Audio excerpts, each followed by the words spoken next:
Hoje, a gente vai falar de algo que mudou completamente a forma como entendemos a realidade. Algo que quebrou certezas, desafiou gênios e incomodou até Einstein. E, ao mesmo tempo, tornou possível o celular no seu bolso, o GPS, os exames médicos e boa parte da tecnologia moderna. Hoje, a gente vai relaxar, pensando sobre física quântica. E talvez, ao final desse episódio, você perceba que o universo é muito menos rígido do que parece e muito mais poético também. Respira fundo, ajusta o volume e se permite alguns minutos longe da pressa do mundo. Seja muito bem-vindo, seja muito bem-vinda ao Estúdio Quântico, um espaço onde a ciência encontra calma, onde ideias profundas são exploradas sem correria e onde a curiosidade é o nosso único guia. Esse é um podcast para quem gosta de ciência, mas também gosta de relaxar enquanto aprende. Para quem se encanta com o universo, mas não quer fórmulas na tela. Só boas histórias, bons conceitos e aquela sensação gostosa de "Uau, eu não sabia disso!". Antes de começarmos essa viagem, já deixa aqui o seu apoio. Se inscreve no canal, deixa o like, compartilha esse episódio com alguém que também gosta de ciência explicada de forma leve. Isso ajuda muito o Estúdio Quântico a continuar existindo e chegando a mais pessoas como você. No final do século XIX, havia um clima curioso entre os físicos, um clima de missão cumprida.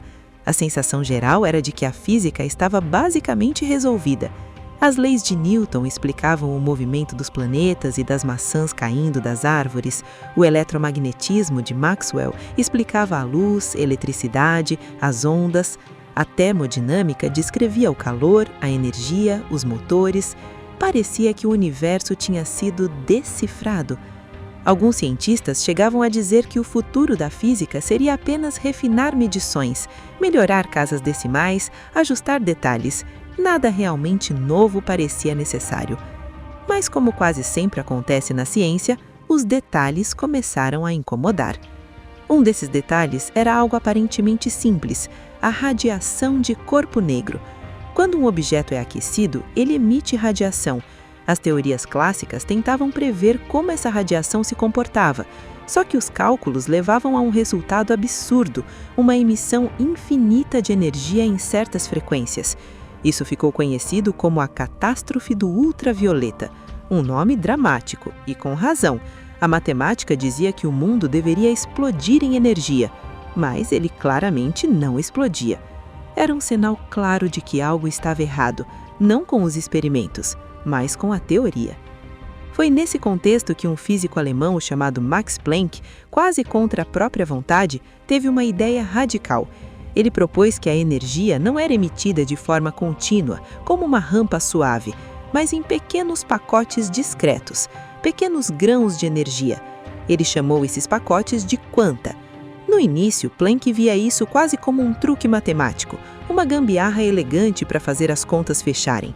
Mas, sem perceber, ele tinha acabado de abrir a porta para uma nova física, uma física onde a natureza não fluía de maneira contínua, mas dava pequenos saltos. A física quântica nascia ali, não como uma revolução planejada, mas como uma tentativa desesperada para salvar a lógica. E o universo nunca mais seria o mesmo. Poucos anos depois, outro nome entra em cena, um nome que você com certeza conhece: Albert Einstein. Em 1905, o chamado Ano Milagroso, Einstein publicou vários artigos revolucionários. Um deles tratava de um fenômeno curioso, chamado efeito fotoelétrico. Quando luz incide sobre certos materiais, elétrons são ejetados. Mas havia algo estranho. Aumentar a intensidade da luz nem sempre funcionava. O que realmente importava era a frequência. Einstein propôs algo ousado. A luz não era apenas uma onda, ela também vinha em pacotes de energia, os mesmos quanta de Planck, que agora ganhavam um nome mais específico: fótons. Isso criava um problema conceitual enorme, porque a luz sempre tinha demonstrado, incontáveis vezes, comportamento de onda, interferência, difração, padrões ondulatórios. E agora ela também se comportava como partícula. A pergunta era inevitável: afinal, o que a luz é? A resposta quântica é desconcertante: as duas coisas. A luz não precisava escolher entre ser onda ou partícula. Dependendo do experimento, ela se manifestava de uma forma ou de outra. Não era uma limitação dos instrumentos, era uma característica fundamental da realidade. Essa ideia ficou conhecida como dualidade onda-partícula. E não parou por aí. Alguns anos depois, outro nome entra em cena. O físico francês Louis de Broglie fez uma pergunta ainda mais provocativa. Se a luz, que sempre foi considerada onda, pode se comportar como partícula, será que partículas como elétrons também podem se comportar como ondas? A resposta, novamente, foi sim. Matéria também tem natureza ondulatória. E isso nos leva a um dos experimentos mais famosos e mais estranhos da história da ciência. Imagine uma barreira com duas pequenas fendas paralelas. Atrás dela, uma tela. Se você joga bolinhas de gude contra essa barreira, elas passam por uma fenda ou pela outra, formando dois acúmulos atrás. Mas se você faz isso com ondas, como ondas na água, o que aparece na tela é um padrão de interferência, faixas claras e escuras, resultado da soma e do cancelamento das ondas. Quando os cientistas fizeram esse experimento com luz, viram o padrão de interferência. Nada de surpreender. Luz é onda, certo? Mas quando reduziram a intensidade da luz a ponto de emitir um fóton por vez, o padrão continuou aparecendo. Como assim? Cada fóton parecia passar pelas duas fendas ao mesmo tempo e interferir consigo mesmo. E ficou ainda mais estranho. Quando os pesquisadores tentaram observar por qual fenda o fóton passava, o padrão de interferência desaparecia. A luz passava a se comportar como partícula. O simples ato de observar alterava o resultado. O mesmo aconteceu quando o experimento foi feito com elétrons, e depois com átomos, e até com moléculas grandes. A conclusão era inevitável e perturbadora. No mundo quântico, a medição não é passiva. Observar não é apenas olhar, é interagir, é alterar o sistema. A realidade em nível quântico não está totalmente definida até ser medida. Se isso parece estranho, tudo bem. Era estranho para os cientistas também. E é aí que entra uma das equações mais famosas e mal interpretadas da história. Em 1926, o físico austríaco Erwin Schrödinger apresentou uma equação que se tornaria central na mecânica quântica. A equação de Schrödinger descreve como o estado quântico de um sistema evolui ao longo do tempo. Mas ela não descreve trajetórias definidas, como as equações de Newton. Ela descreve algo mais sutil, a função de onda. A função de onda não diz exatamente onde a partícula está. Ela descreve as probabilidades de encontrá-la em certos lugares, com certas energias, certos momentos. No caso dos elétrons em um átomo, isso significa que eles não orbitam o núcleo como planetas ao redor do Sol. Eles ocupam regiões de probabilidade, chamadas de orbitais, nuvens difusas, onde é mais ou menos provável encontrar o elétron.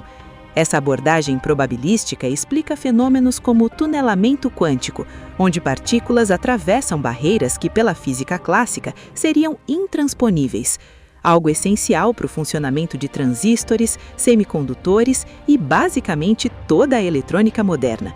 Se você está ouvindo esse podcast em um celular, saiba que isso só é possível por causa da equação de Schrödinger. E nesse ponto da nossa conversa, se você está curtindo essa viagem tranquila pela ciência, já aproveita para deixar o like, se inscrever no canal e comentar o que mais está te chamando a atenção até agora. Isso ajuda demais o Estúdio Quântico a continuar produzindo conteúdos como esse. Outro pilar da física quântica surgiu em 1927, com Werner Heisenberg. Ele formulou o chamado princípio da incerteza. De forma simples, não é possível conhecer, ao mesmo tempo, com precisão absoluta, a posição e o momento de uma partícula. Quanto mais precisamente você conhece uma dessas grandezas, menos precisa será a outra. E isso não acontece por falha nos instrumentos. Não é um problema tecnológico, é um limite fundamental da natureza. No mundo clássico, essa ideia parece absurda. Em princípio, se tivéssemos instrumentos perfeitos, poderíamos medir tudo. No mundo quântico, não. A própria estrutura da realidade impõe esse limite. Isso muda completamente a noção de previsibilidade. A física deixa de ser um livro com respostas exatas e passa a ser uma linguagem de probabilidades. Einstein odiava isso. Ele dizia que Deus não joga dados.